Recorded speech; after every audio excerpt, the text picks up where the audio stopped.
What's going on, guys? Welcome to your short Java tutorial, and in this tutorial, guys, I will learn about two variables for storing floating point numbers. As you know, guys, in the previous lesson we learned about variables for storing whole numbers, for storing a character and a set of characters. And in this tutorial, guys, we'll learn about floating point numbers. So let's go, guys. So guys, for floating point numbers we use a variable of a type float and double. So an integer stores a whole number, so it cannot store like floating point numbers 5.0 maybe, so it will give you an error. So it just stores of 5, either 5 or -5. It just stores a whole number. For storing floating point numbers we use float, and I gave it the name and num and assigned value 5.5. So then put here f. What f? For floating, when you use a float variable, you always have to put an f at the end, and that's the rule, guys. Don't forget that, to put an f at the end. Floating point number just stores floating point numbers. A float variable stores floating point numbers. So let's output and see the result. So 5.5, it stores 5.5. You can just put a 5 here and it will store it as 5.0 as floating point number. So that's why we use a float variable for storing floating point numbers. And we have also a second type of variable, which is double. It's just double of size of a float. And for the most part you'll be using double instead of float.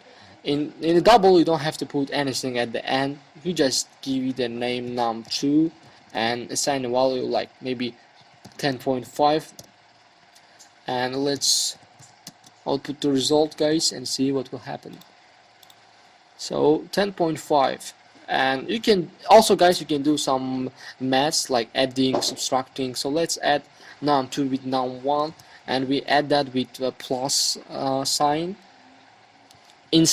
For strings we use plus to concatenate, to join to a set of characters, but for numeric types we use plus to add. So let's add num2 with num1 and the result will be 15.5. so we can add here a text to make it clear, guys. Num was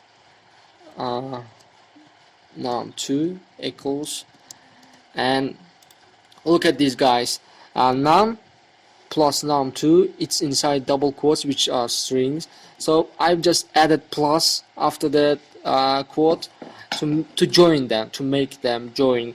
And you know, if you want to make if you want to add after a quote, you should put them inside parentheses. So num2 plus num will add up to numbers, and the result will be like concatenated to the string. So let's run it, guys, and see it. Num plus num2 equals 15.5. so we can subtract, guys, with minus sign, or you can multiply with an asterisk. Let's multiply it. So here's how you do multiplication. Let's run it and see. So 52.5, you can just subtract with this forward slash, yeah, and you can subtract with minus sign. So guys, that's it. Just play around the code, and I will see you in the next tutorial.